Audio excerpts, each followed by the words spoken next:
Bismillahirrahmanirrahim. Assalamualaikum warahmatullahi wabarakatuh. Alhamdulillahi rabbil alamin. Wassalatu wassalamu ala asyrafil anbiya'i wal mursalin Nabiyyina Muhammadin wa ala alihi wa sahbihi ajma'in. Ashhadu an la ilaha illallah wahdahu la syarikalah wa ashhadu anna Muhammadan abduhu wa rasuluh. Allahumma la sahla illa ma ja'altahu sahla wa anta taj'alul hazna sahlan idza syi'ta. Allahumma faqihna fi dinik wa 'allimna ma yanfa'una wa zidna 'ilman warzuqna al-ikhlasa fil qawli wal 'amal ya arhamar rahimin. Qala al-Imam al-Hafidz Ahmad bin Ali bin Hajar al-Asqalani rahimahullahu ta'ala fi Nukhbatil Fikr, fa in khulifa bi arjah farrajihul mahfudhu wa muqabiluhu syadz. Baik, pada pertemuan terakhir kita sudah menjelaskan masalah berkenaan dengan ziyaratus siqah warrajih di kalangan dari amalan para ulama ahli ilal dalam hal ini, bahwa ziyaratus siqah itu hukumnya yaduru ma'al qara'in, ya, yaduru ma'al qara'in inda tarjih. Ketika terjadi mukhalafah dan mukhalafah ini taqdahu fi sihhatil hadis, maka langkah yang pertama adalah at-tarjih. Langkah yang pertama langsung ditempuh metode tarjih. Nah, walaupun sekali lagi itu juga bukan merupakan kaidah yang muttaridah, bukan kaidah yang baku, karena dalam beberapa hadis para ulama ada yang menempuh tariqatul jama' dengan mengatakan bahwa kedua lafaz ini sama, yakni kedua lafaz ini benar. Kedua lafaz ini benar, yang ini demikian dan yang itu demikian. Kadang mereka tidak sedikit juga hadis yang mereka tempuh atau mereka selesaikan dengan cara jam'ur riwayah. Ya. Kemudian beliau berpindah kepada masalah lain, dan ini termasuk masalah yang sangat penting dalam mustalahul hadis. Saking pentingnya pembahasan ini, ya, disematkan nama untuk jenis hadis ini dalam ta'rif hadis sahih, yaitu wala yakunu syadzan. Nah, padahal sudah kita sebutkan bahwa asyadz secara umum masuk dalam kategori al-mu'allal.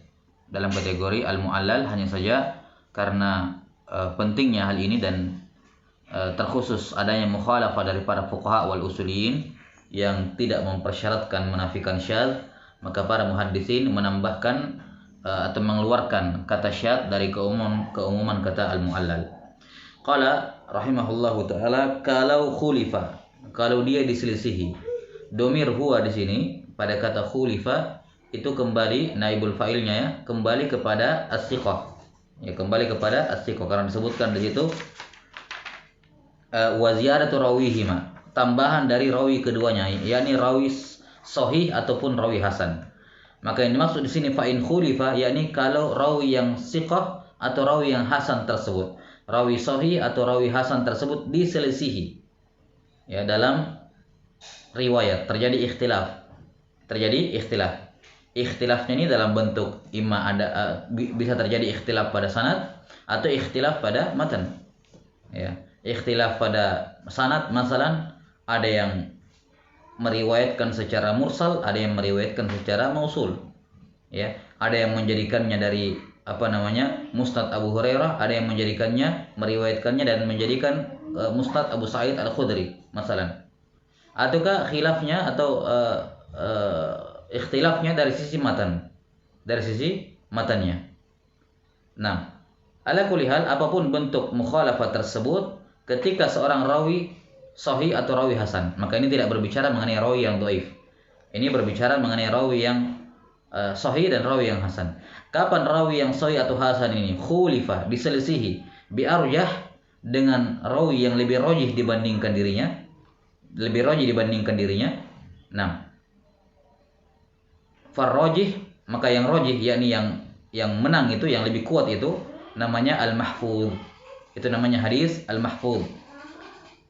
Wa muqabiluhu syadz, sementara kebalikannya, yakni hadisnya si siqah ataupun yang hasan ini, yang dia marjuh, yang dia kalah, itu dinamakan syadz. Itu dinamakan sebagai hadis yang syadz. Nah, maka ini istilah syadz dengan mahfuz. Syadz dengan mahfuz. Baik. Dan ini istilah syadz dengan mahfuz mudah ditemukan dalam buku-buku ilal, ya, di mana dikatakan bahwa riwayat fulan an fulan syadz wal mahfuzu kadza. Riwayat fulan dari si fulan itu syadz, sementara yang mahfuz adalah riwayat ini. Yakni yang syadz ini dianggap marjuh, sementara yang yang rajih ini dinamakan al-mahfuz. Kemudian di sini Al-Hafidz Ibnu Hajar rahimahullah di matan mengglobalkan nau arjahiyah. Kan dikatakan di sini kalau rawi yang sahih atau rawi hasan diselisihi dengan rawi yang lebih rajih dibandingkan dirinya. Rajih dalam hal apa? Ya, tidak disebutkan, ya, menunjukkan umum. Ini rajih dari sisi apa saja. Dalam hal ini tentunya kembali kepada dua hal. Dua hal. Apakah rajih dari sisi kuantitasnya, dari sisi jumlah perawinya, ya, yang mana sisi kok ini sendirian, kemudian yang lebih arjah dibandingkan dia dari sisi adat, misalnya 5 orang menyelisih dia, atau arjahiyahnya kembali kepada wasfur rawi, yakni sama-sama thiqah, sama-sama satu lawan satu, tapi yang satunya lebih thiqah. Yang rajih ini, yang menyelisih dia ini lebih thiqah. Anggaplah misalnya dia thiqah saja, sementara yang menyelisihnya ini adalah thiqatun mutqin, lebih kuat derajatnya. Baik. Maka ini gambaran global tentang hadits syadz. Hadits syadz adalah hadis di mana seorang perawi yang makbul di sini mencakup sahih atau hasan. Ya, mencakup sahih atau hasan. Di mana riwayatul makbul, dan ini istilah atau ta'rif ini yang disebutkan oleh Al-Hafidz Ibnu Hajar rahimahullah dalam Nuzha, bahwa asyadz, saya belum di-share.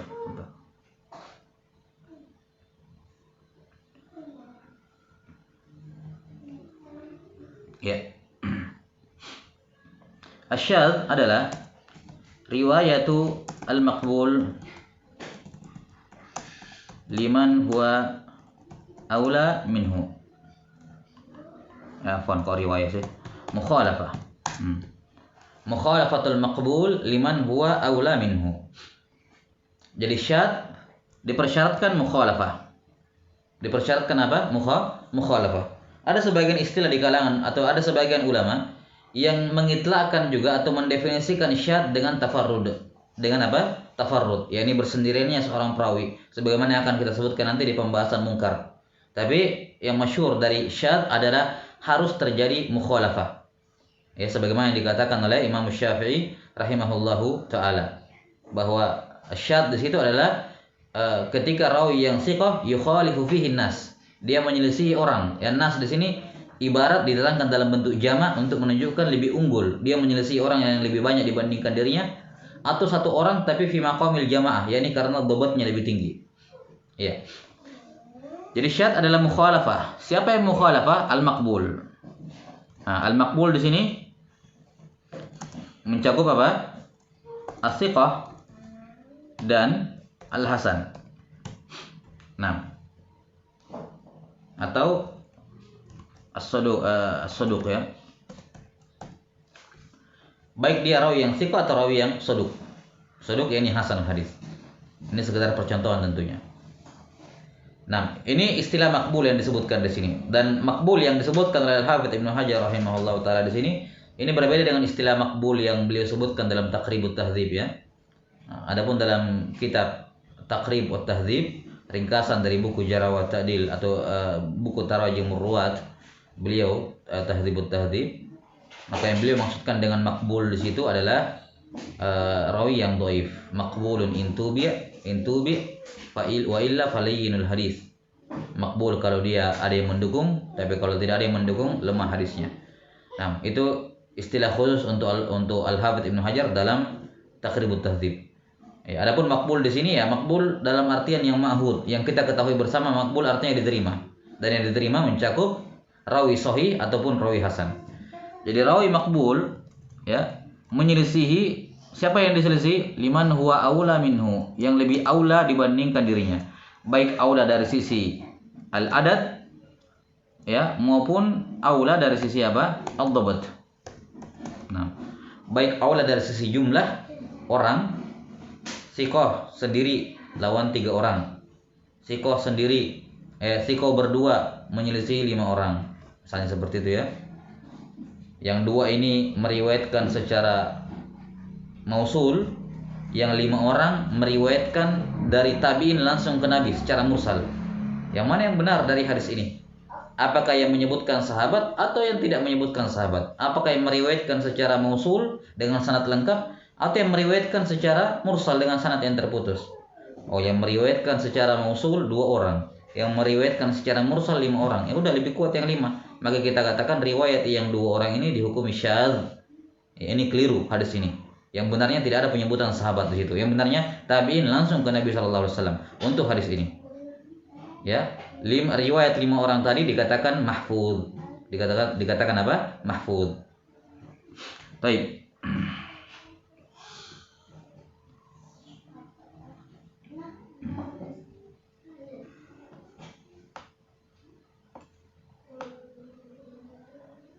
Nah, atau lebih kuat dari sisi dhabt.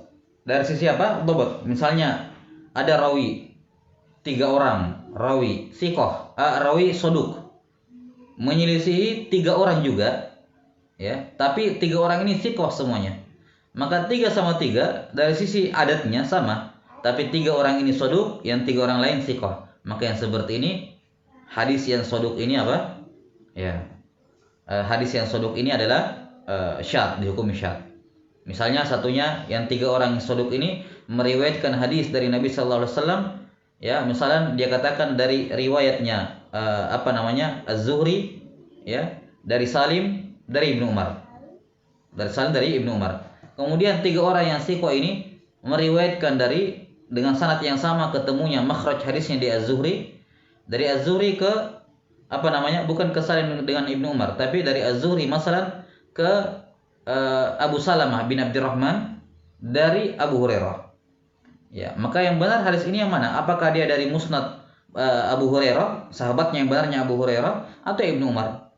Maka kita katakan 3 orang siko ini atau 3 orang soduk ini dari Ibnu Umar, 3 orang siko tadi dari Abu Hurairah. Maka yang seperti ini, riwayat 3 orang yang soduk ini dihukumi apa? Syadz. Dan 3 orang yang siko riwayatnya dikatakan mahfuz karena dia lebih unggul dari sisi dhabt. Walaupun tidak unggul dari sisi adat, tapi unggul dari sisi dhabt. Maka kita katakan hadis ini yang benarnya dari musnadnya Abu Hurairah, sahabatnya yang benarnya Abu Hurairah. Taib, ini hadis yang syadz. Taib. Di sini saya nggak perlu bawakan contoh-contoh yang lain.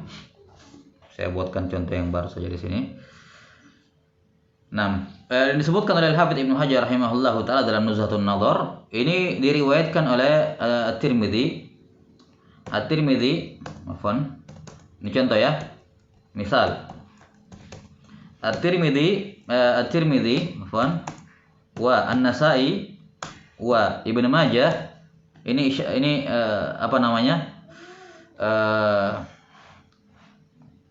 ringkasan ya, akronim, singkatan dari para periwayat hadis untuk menyingkat. Ya, kalau lagi mencatat, lagi buru-buru, ya pematerinya cepat, ya. Hadisnya misalnya disebut riwayat fulan, ya, enggak usah ditulis lengkap, kasih kode saja. Nah, At-Tirmidzi, kemudian An-Nasa'i dan Ibnu Majah meriwayatkan hadis ya bisanadihim dengan sanad mereka sampai ke bisanadihim ila Ibnu Uyainah. Ya, ini Sufyan Ibnu Uyainah. Baik. Dari Amr bin Dinar. An Amr ibn Dinar.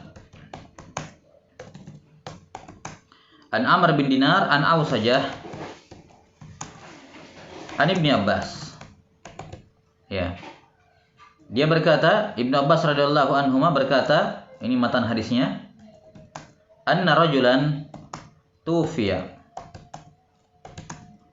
fi ahdi Rasulillah sallallahu alaihi wasallam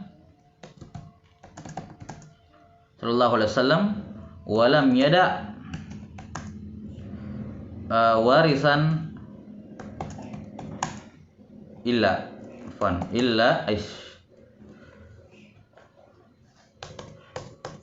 illa maulan huwa a'taqah. Baik. Ini matan hadisnya. Ada seorang lelaki yang meninggal di masa Rasulullah SAW dan tidak meninggalkan ahli waris kecuali budak, itu pun yang dia sudah merdekakan.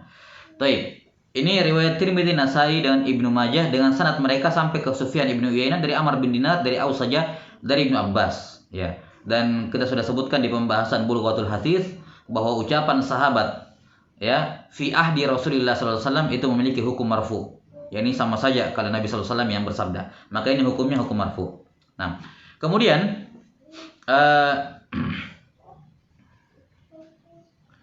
dalam riwayat lain Abu Dawud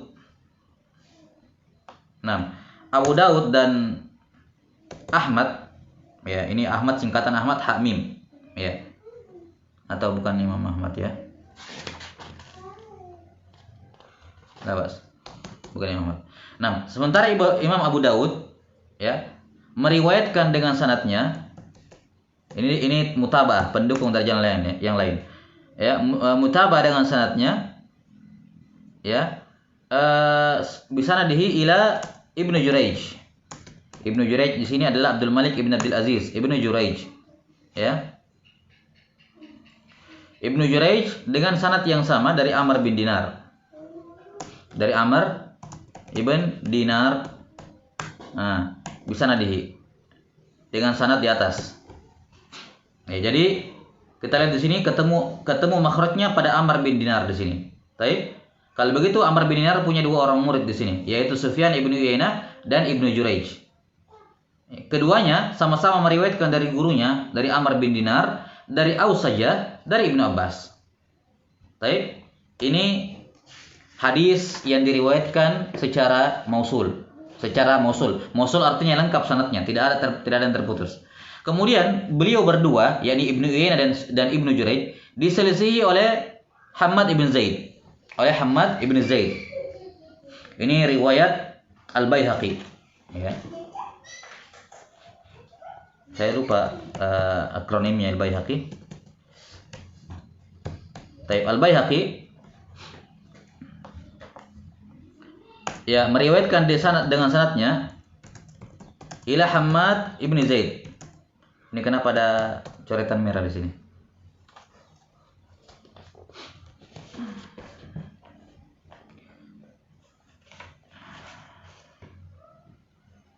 Ya, Hammad bin Zaid dari Amr bin Dinar, ya, dari Amr bin Dinar, dari Aus saja, ya. Aus saja langsung membawakan apa? Matanya. Qala. Nah, qala dengan matanya sama. Baik. Sudah.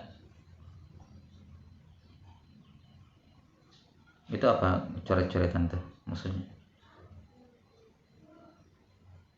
Oh, Anda pikir ini.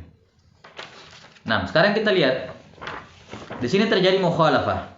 Jadi tiga orang muridnya Amr bin Dinar, ya, tiga orang muridnya Amr bin Dinar. Ini masih ada yang lainnya, kalau mau ditakhrij sebenarnya masih ada yang lain yang meriwayatkan dari Amr bin Dinar. Nah, di sini cuma disebutkan tiga orang. Sufyan ibnu Uyainah beserta Ibnu Jurayj, ya, meriwayatkan dari gurunya Amr bin Dinar, dari Aus saja, dari Ibnu Abbas, dari Nabi SAW dengan mausul, lengkap sanadnya. Sementara Hammad bin Zaid juga meriwayatkan dari gurunya sama, Amr bin Dinar, dari Aus saja, tapi langsung Aus saja mengatakan di zaman Nabi seperti ini, padahal dia bukan sahabat. Maka ini namanya riwayat apa? Mursal. Tabi'in langsung ke Rasulullah SAW itu mursal. Maka di sini terjadi mukhalafah. Di satu sisi Sufyan ibnu Uyainah dan Ibnu Jurayj meriwayatkan dari gurunya secara mausul, sementara Hammad bin Zaid meriwayatkan dari gurunya Amr bin Dinar juga dari Aus saja langsung ke Nabi SAW secara mursal. Terjadi mukhalafah, yang mana lebih kuat? Nah, dikatakan oleh Abu Hatim Ar-Razi rahimahullahu taala,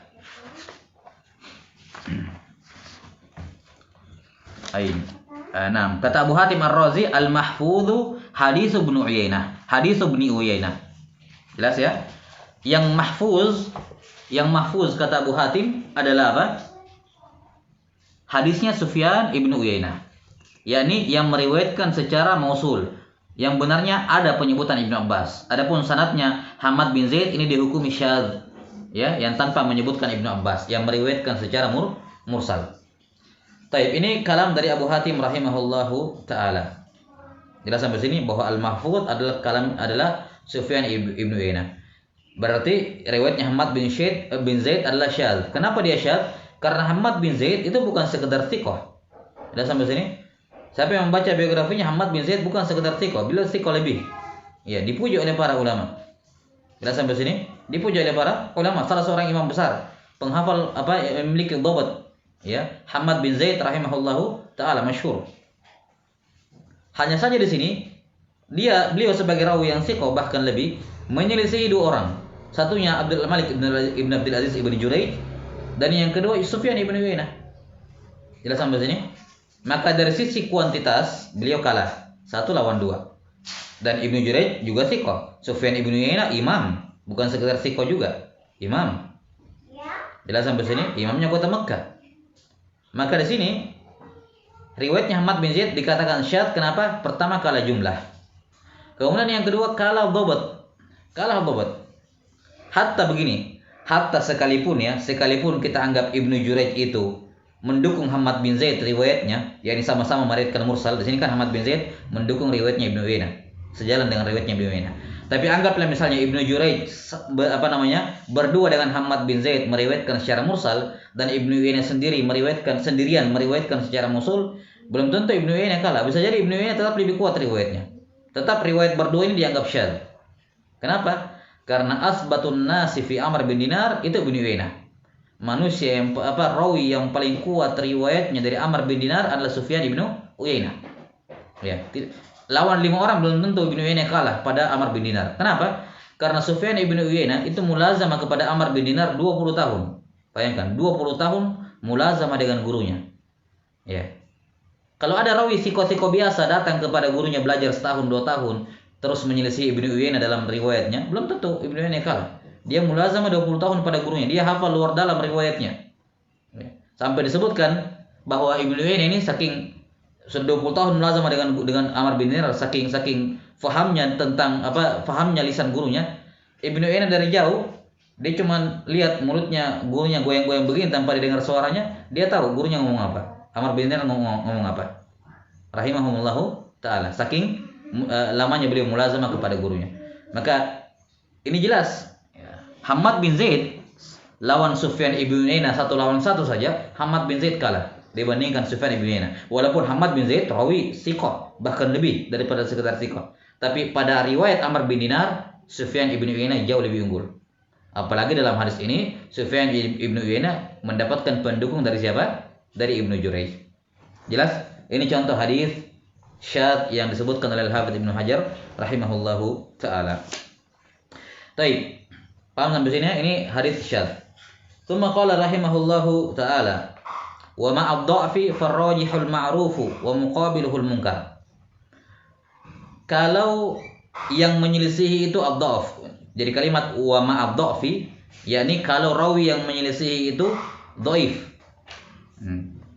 Maka farrajihul ma'ruf wa muqabiluhu al-munkar. Nah, jadi definisi al-munkar ya sama saja, tinggal dirubah sedikit. Al-munkar. Nah, ini syadz, lawannya apa tadi? Lawannya mahfuz ya. Lawannya al-mahfuz.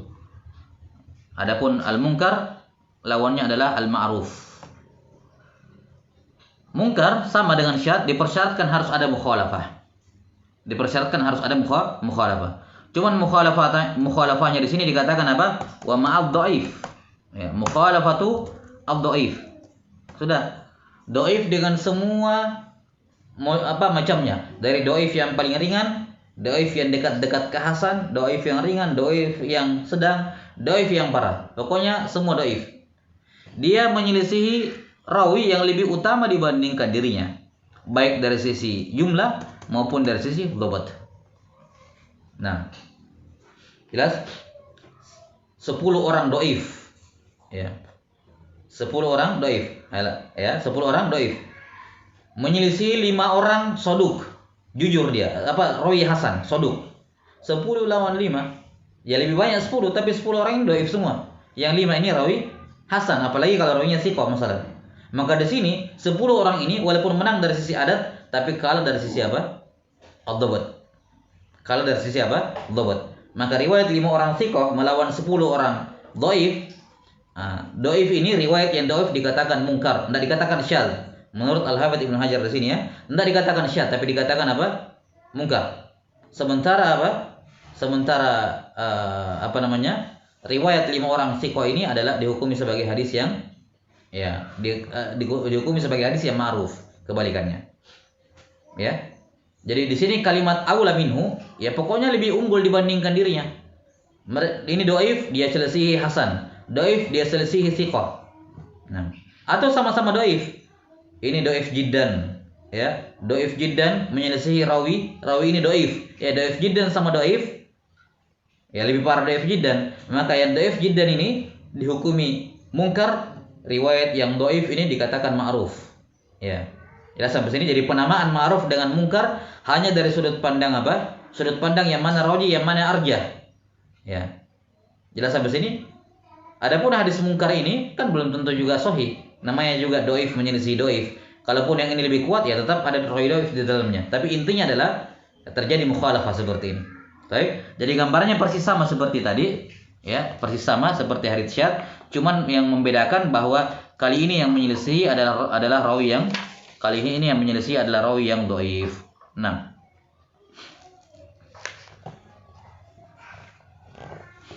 contohnya disebutkan oleh Al-Hafidz Ibnu Hajar rahimahullahu taala. Misal riwayat Ibnu Abi Hatim, marwahu Ibnu Abi Hatim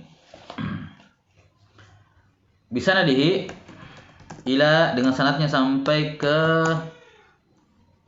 Hubayyib ibn Habib. Hubayyib bitasghir bin Habib. Nah, Hubayyib ibnu Habib. Ya. Nah,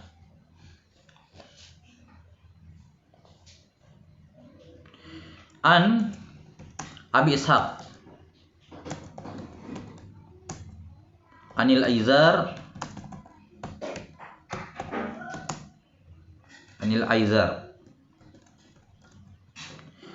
An Huraits An Ibn Abbas. Ya, An Abbas marfu'an, yakni dari Nabi sallallahu alaihi wasallam. Nah, di mana Nabi sallallahu alaihi wasallam bersabda,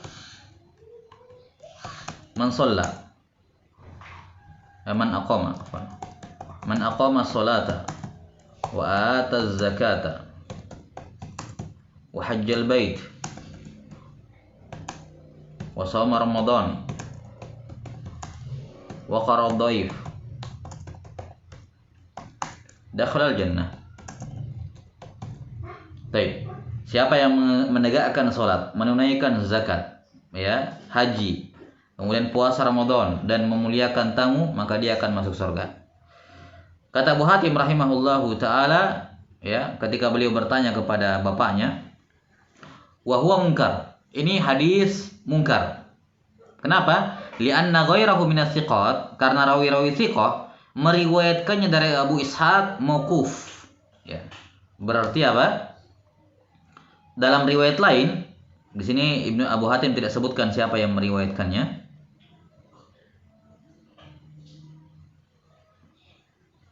Nah, intinya bahwa di jalan lain, ya, di jalan lain ada as-thiqat, ada rawi-rawi thiqat, ya, meriwayatkannya dari an Abi Ishaq, dari Abu Ishaq, ya, mauqufan. Mauquf. Maksudnya mauquf di sini maksudnya gimana? An Abi Ishaq an Al-Aizar an Huraits an Ibni Abbas qaulahu. Ya. Jadi beberapa rawi thiqah meriwayatkan dari Abu Ishaq, ya. Jadi makhraj hadisnya di Abu Ishaq di sini. Ya, ini makhraj hadisnya. Beberapa rawi thiqah meriwayatkan dari Abu Ishaq, dari Al-Aizar, dari Hurais, dari Ibnu Abbas, bahwa Ibnu Abbas berkata, man aqama sholata, jadi dijadikan ini sebagai hadis apa? Mauquf. Ya. Sebagai hadis mauquf, bukan dari sabda Nabi sallallahu alaihi wasallam. Ya, bukan dari sabda Nabi sallallahu alaihi wasallam. Baik. Maka dan di sini yang nampak dari contoh yang disebutkan oleh Hafidz Ibnu Hajar rahimahullah, bahwa Hubayb bin Habib ini adalah rawi yang dhaif. Adalah rawi yang dhaif. Dia menyelisih thiqat, rawi-rawi thiqat. Maka riwayatnya dikatakan mungkar. Ya, riwayatnya dikatakan mungkar. Nah, kata Abu Hatim, huwa mungkar. Ya. Kata Abu Hatim rahimahullahu taala, huwa mungkar. Yani riwayatnya Hubayb ini adalah mungkar. Berarti riwayatnya thiqat, rawi-rawi thiqat dari Abu Ishaq ini dikatakan ma'ruf. Baik. Ini saya kira gambaran umum tentang atau gambaran global berkenaan dengan al-munkar. Kemudian berkenaan dengan istilah munkar, al-munkar di kalangan para muhaddisin itu diitlaqkan untuk dua perkara atau dua sebab. Yang pertama, munkar lil mukhalafah, dan yang kedua munkar lit tafarrud. Jadi al-munkar, penamaan al-munkar inda al-muhaddisin atau inda al-mutaqaddimin itu memiliki dua sebab. Kadang mungkarnya apa namanya? Bil mukhalafah. Mungkar, hadis mungkar karena dia menyelisih. Ya. Contohnya adalah ya ini mungkar yang kita bahas ini. Dan ada juga hadis mungkar dikarenakan at-tafarrud. Bit tafarrud. Turunkan aja ke bawah ya. Ya. Jadi selain hadis yang rawi dhaif menyelisihi rawi yang lebih unggul dibandingkan dirinya, dikatakan hadisnya mungkar, ada juga jenis hadis tertentu yang tidak terjadi penyelisihan, melainkan dia sendirian. Jadi hadisnya gharib mutlak. Ya, hadisnya gharib mutlak. Dia sendirian, tapi dia belum cukup kuat bersendirian. Ya. Belum cukup kuat bersendirian. Maka ini juga dihukumi sebagai hadis yang mungkar. Ya. Mungkar karena tafarrud. Mungkar karena tafarrud. Jelas sampai sini? Ini sudah pernah kita jelaskan dalam kitab Bulughah ya, bahwa para ulama itu tidak suka dengan hadis-hadis yang gharib. Karena itulah hadis-hadis gharib itu kebanyakannya adalah hadis-hadis yang dhaif, yang datang dari satu jalan. Kenapa? Karena begini, dari semua periwayat hadis yang ada di zaman itu yang jumlahnya ribuan bahkan lebih, kamu satu-satunya orang yang meriwayatkan hadis tersebut. Ya kan? Betapa bisa dibayangkan betapa beratnya beban dia. Nah, kalau hafalan dia tidak kuat, itu dia didhaifkan. Para ulama mengatakan, ini ngapain si fulan ini? Dia sih siko, oke siko. Tapi hafalan dia, walaupun dia siko, tapi untuk hadis-hadis semacam ini, cuma dia sendirian yang meriwayatkan, tidak ada yang lain. Mana yang lain? Bukan cuma dia sendirian penuntut ilmu. Dari mana dia meriwayatkan hadis ini? Dari gurunya si fulan. Oh, si fulan punya ratusan murid. Kenapa cuma dia yang meriwayatkan? Mana murid-murid seniornya, gurunya? Kok cuma dia ini yang murid bukan murid senior dari gurunya, tidak lama juga mulazamanya, kok cuma dia yang meriwayatkan? Jelas sampai sini? Ini namanya apa? Munkar lit tafarrud. Jadi dia tidak menyelisih, tapi karena tafarrud. Jelas sampai sini? Baik.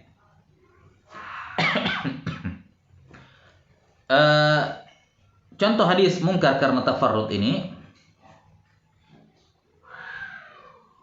Nah, mudah-mudahan kemarin sempat hanya. Nah, contoh hadis munkar karena tafarrud ini tentunya ya sifatnya percontohannya. Maksudnya kalau ada yang menyelisih ya tafadhol, tapi ini contoh bagi yang menganggap hadis ini munkar. Nah, misal, nah ini saya pernah juga kita Pernah kita bawakan di ini ya. Ini hadis mungkar karena tafarrud. Riwayat Ad-Darqutni dalam kitabnya Al-Awsat. Nah, At-Tabrani kayaknya di sini, bukan Darqutni nih. Wallahu alam, coba nanti kita cek lagi. Labas. Ya, ala kulli hal sanadnya dari Ali bin Said Ar-Razi qala akhbarana Abdullah bin Umar bin Aban qala akhbarana Yunus bin Bukhair qala akhbarana la. Nah, ini adalah singkatan dari haddatsana ya, bukan akhbarana. Nah, haddatsana Ali bin Said Ar-Razi qala haddatsana Abdullah bin Umar bin Aban qala haddatsana Yunus bin Bukhair qala haddatsana Al-Haytham ibn Alqamah bin Qais ibn Sa'labah an Al-Azraq bin Qais qala ra'aitu Abdullah bin Umar wa huwa ya'jinu fi shalah ya'tamidu ala yadayhi idza qama faqultu ma hadha ya Aba Abdurrahman qala ra'aitu Rasulullah sallallahu alaihi wasallam yu'jinu fi shalata ya'ni ya'tamid. Ya, sorry, ini Ad-Darqutni atau Brown ini. Ini salah tulis ini. At-Tabrani bukan Darqutni. Baik. Sudah ya. Dikatakan di sini Al-Azraq bin Qais ya, Al-Azraq bin Qais melihat Abdullah bin Umar melakukan al-ajn ketika bangkit dari salat, yakni seperti membuat adonan, seperti ini ya, bangkit dari salat. Ya, maka dia bertanya, "Wahai Abu Abdurrahman, ya, apa ini? Kenapa tanganmu begini kalau mau bangkit?" Ya, katanya saya melihat Rasulullah SAW ya'jin, ya, seperti mengadon ketika bangkit dari salat, yakni ketika bertumpu bangkit dari salat. Apa komentar Tabrani rahimahullahu taala dalam kitabnya Al-Awsat? Kata beliau, "Lam yarwi hadzal haditsa 'anil Azraq illa Al-Haytham. Tafarrada bihi Yunus bin Bukhair."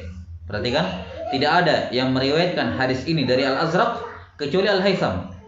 Dan Yunus bin Bukhair bersendirian meriwayatkan dari Al-Haytham bin Alqamah. Perlu diketahui, kitab At-Tabrani ini Al-Mu'jamul Awsat ini ditulis oleh At-Tabrani. Manhajiyah beliau dalam Mu'jamul Awsat adalah beliau membawakan biografi guru-guru beliau ya, atau beliau di dalamnya menyusun hadis-hadisnya berdasarkan nama gurunya beliau. Ya, itu pun yang beliau tampilkan ya, yang beliau tampilkan tidak semua hadis gurunya, tapi hanya khusus menyebutkan gharaib masyayikhi. Khusus disebutkan hadis-hadis gharib ya, yang gurunya bersendirian meriwayatkan hadis tersebut. Hadis-hadis gharib gurunya. Hadis-hadis gharib gurunya. Atau hadis gharib yang gurunya riwayatkan. Maka di sini nampak sekali ini termasuk hadis gharib mutlak. Karena itulah disebutkan oleh Tabrani dalam Al-Awsat. Nah, dalam Al-Awsat. Jadi beliau sudah mengisyaratkan bahwasanya tidak ada yang meriwayatkan hadis ini dari Al-Azraq kecuali Al-Haytham bin Alqamah, dan tidak ada yang meriwayatkan dari Al-Haytham bin Alqamah kecuali Yunus bin Bukhair. Ya. Nah, kita lihat sanadnya. Nabi sallallahu alaihi wasallam, Ibnu Umar, Al-Azraq bin Qais, Al-Haytham bin Alqamah dari Yunus bin Bukhair, dan seterusnya sampai ke bawah sanadnya At-Tabrani. Nah, sekarang kita lihat ini rawi Al-Haytham bin Alqamah, dia rawi majhul. Rawi majhul. Jelas sampai sini ya? Rawi yang majhul. Meriwayatkan satu-satunya hadis dalam permasalahan, yakni dalam masalah bagaimana caranya Nabi bangkit dari sholat. Bagaimana caranya Nabi SAW bangkit dari sholat. Kalau sahabat bersendirian, ya tidak ada masalah sih, ya tentunya. Sahabat, ya tidak boleh kita mengatakan begini, mana sahabat lain yang saksikan tata cara sholat Nabi? Ribuan sahabat yang menyaksikan, kok cuma hadisnya cuma datang dari Ibnu Umar? Tidak boleh kita katakan seperti itu, karena Ibnu Umar ya sahabat, ya tidak ada masalah tentunya. Nah, pertanyaan bisa muncul di urutan nomor 2. Al-Azraq bin Qais meriwayatkan dari Ibnu Umar. Kita katakan Ibnu Umar punya banyak murid. Setidaknya 2 murid besar beliau, anak dan maula beliau. Anak beliau Salim bin Abdullah bin Umar, dan maula beliau siapa? Nafi maula bin Umar. Ini tempat berkumpulnya semua hadis-hadisnya Ibnu Umar. Mana 2 orang ini? Ya, kenapa cuma Al-Azraq bin Qais yang meriwayatkan dari Ibnu Umar? Itu maksudnya. Jadi tafarrud tapi la yahmilut tafarrud. Oke lah, kalaupun kita katakan Al-Azraq bin Qais thiqah. Oke, thiqah. Turun ke bawahnya. Al-Haytham bin Alqamah rawi majhul. Dia tidak tahu siapa orang ini. Jelas? Kemudian sendirian meriwayatkan dari Al-Azraq bin Qais. Sendirian meriwayatkan dari Al-Azraq bin Qais. Mafhum sampai sini? Sendirian meriwayatkan dari Alqamah bin Qais. Mana yang lain? Mana rawi-rawi thiqah murid-muridnya Al-Azraq bin Qais? Ya kan? Tidak ada jalan lain, masalahnya hadis ini saja. Jadi dia meriwayatkan hadis yang tiap hari disaksikan oleh para sahabat. Ya, sekali lagi tidak ada masalah Ibnu Umar sendiri meriwayatkan, tapi Ibnu Umar punya banyak murid. Jelas sampai sini, diantaranya di sini Al-Azraq bin Qais. Al-Azraq bin Qais juga punya banyak murid. Nah, kenapa cuma dari jalur rawi yang majhul? Mana rawi-rawi yang maklum, rawi-rawi yang dikenal, minimal soduk dan selainnya? Kenapa lewat rawi ini yang majhul? Jelas sampai sini. Nah, ini dijadikan percontohan oleh sebagian ulama sebagai bentuk hadis yang mungkar karena tafarrud. Jelas sampai sini, mungkar karena at-tafarrud. Nah, perhatikan.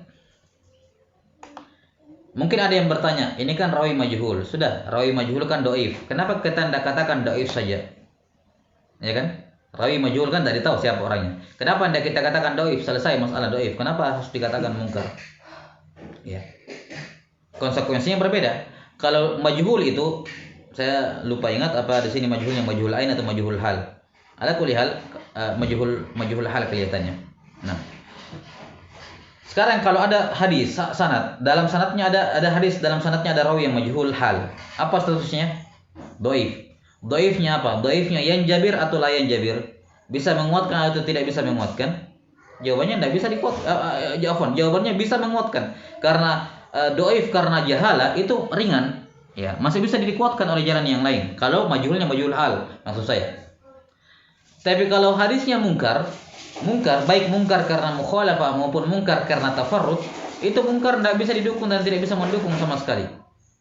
Ya, kata Imam Ahmad rahimahullahu taala, mungkar. Ya, mungkar ya, hadis mungkar ya mungkar, nggak boleh dipakai. Tidak bisa mendukung dan tidak bisa didukung. Maka ini perbedaan hukum, konsekuensi. Kalau dikatakan, kenapa tidak kita katakan dhaif saja? Tetap rawinya majhul, selesai masalah. Kita katakan dan cukup sampai di situ. Kalau dia dhaif biasa, dia bisa dipakai mendukung riwayat lain kalaupun ada. Tapi ini kan karena tafarrud, sudah jelas. Jelas sampai sini? Baik, ini hadis, contoh untuk hadis yang mungkar karena at-tafarrud, dan dua-duanya ma'ruf di kalangan ahlul ilm, menamakan riwayat yang terjadi mukhalafah di dalamnya yang marjuh dikatakan mungkar, atau karena seorang rawi yang la yahmilut tafarrud, tidak kuat bersendirian, kemudian meriwayatkan hadis tersebut, ini juga bisa dianggap sebagai rawi yang hadis yang mungkar. Dan perhatikan, ini contoh yang saya bawakan hanya gara-gara majhul di sini, bukan berarti ini terbatas pada rawi yang doif, ya, tidak. Hatta walaupun dia rawi yang hasan, atau bahkan mungkin rawi yang sikoh, tapi ya sikohnya sikoh seperti itu, kemudian dia meriwayatkan, ya, ingat sekali lagi jangan ditabrakkan ini dengan pembahasan hadis gharib. Hadis gharib mutlak satu jalan, rawi-rawinya sikoh, ya, terpercaya dan seterusnya bisa diterima. Tapi kadang pada momen-momen tertentu, yakni pada hadis-hadis tertentu, kadang bahkan rawi yang sikoh pun tidak kuat untuk bersendirian untuk meriwayatkan hadis semacam itu. Jelas sampai sini, ya? Ya, misalnya tadi ketika gurunya punya banyak murid, bahkan banyak yang mulazamah dengan gurunya bertahun-tahun. Dia cuma datang belajar 2-3 tahun, tiba-tiba dia meriwayatkan hadis sendirian dari guru itu, tidak ada yang meriwayatkan kecuali dia. Ini kan jadi titik pertanyaan, dari mana dia ambil ini? Ya, bukan kita langsung menolak, tapi setidaknya sudah menjadi, ya, sudah ada bisa dicurigai lah, gitu. Nah, ini menunjukkan bahwa tulul mulazamah, ya, tulul mulazamah ini satu hal yang penting bagi seorang talibul ilm. Dan ini juga semakin mempertegas kepada kita bahwa ucapan dari para ulama, al ilmu ma yatika min hahuna wa hahuna. Ilmu itu yang datang dari sini. Yani kamu itu hadis datang dari banyak jalan. Maka sudah selayaknya seorang talibul ilm memiliki banyak guru. Ya, memiliki banyak guru.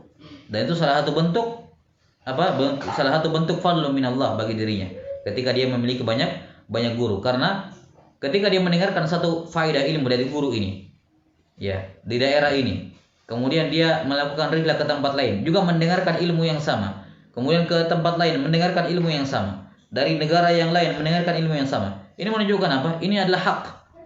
Inilah ilmu yang sebenarnya yang datang dari sana dan dari sini, yakni orang dari mungkin beda generasi, beda tempat tinggal, beda guru, dan tidak pernah berjumpa, sama-sama mengeluarkan satu hal yang sama. Inilah hakikat dari ilmu, inilah hakikat dari al-haq. Kata para ulama, al-haq alaihi nur gitu. Ada cahaya di atasnya, terang benderang. Sudah sampai sini? Adapun sekedar kamu mendengarkan satu faedah ya, ilmu dari satu orang guru, ya kita ndak waktu tidak tuhmah. Ya, tidak menuduh, cuman kan kamu baru dengar dari satu orang masalah. Ya, ini kita tidak berbicara masalah hal-hal yang sudah sabit yang jelas dalam agama ya. Anggaplah ada satu faedah yang baru yang jarang diketahui oleh banyak orang, tiba-tiba dikeluarkan satu faedah, misalnya tentang sikap terhadap pemerintah dalam masalah akidah misalnya atau ada perkara-perkara yang dakik dalam masalah asma wa sifat. Tiba-tiba ada satu orang guru yang keluarkan faedah. Iya. Apakah ini sudah membuat nyaman? Ini faedah baru saya dengarkan dari si fulan, dari guru ini. Saya percaya dengan guru saya, insya Allah. Ya. Cuman maksudnya tidak sama kalau Anda mendengarkan faedah itu dari guru ini, beda-beda tempat, kemudian mengucapkan satu hal yang sama. Itu lebih meyakinkan dibandingkan kita cuma dengar dari satu orang. Jelas sampai sini? Maka ini sekali lagi bahwa hadis gharib, hadis yang perawinya tafarrud itu asalnya tercela. Ya, karena itulah hendaknya seorang talib itu memperbanyak guru agar dia akan semakin yakin dengan ilmu yang dia miliki, dengan apa yang dia dapatkan dari gurunya tersebut. Baik, sudah ya. Summa qala rahimahullahu taala. 55 betul. 6 sudah masuk waktunya. Baik, saya kira cukup dulu sampai sini insyaallah taala untuk al-fardun nisbi. Ini pembahasan berkenaan dengan i'tibar syawahid dan mutabaat. Dan sekali lagi saya sampaikan kepada ikhwan sekalian, alhamdulillah kemarin kita sudah belajar Bulughatul Hadits ya, yang notabene levelnya itu di atas nukhbah sebenarnya levelnya. Jadi persiapkan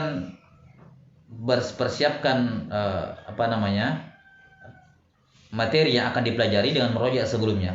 Antum punya kitab baca lewat Taisir Mustalahul Hadis atau mengulang kembali pelajaran Bulughah kemarin ya, sebelum masuk kelas. Jadi ketika dapat masalah atau hal yang muskil ketika membaca bisa dipertanyakan saat dars ya.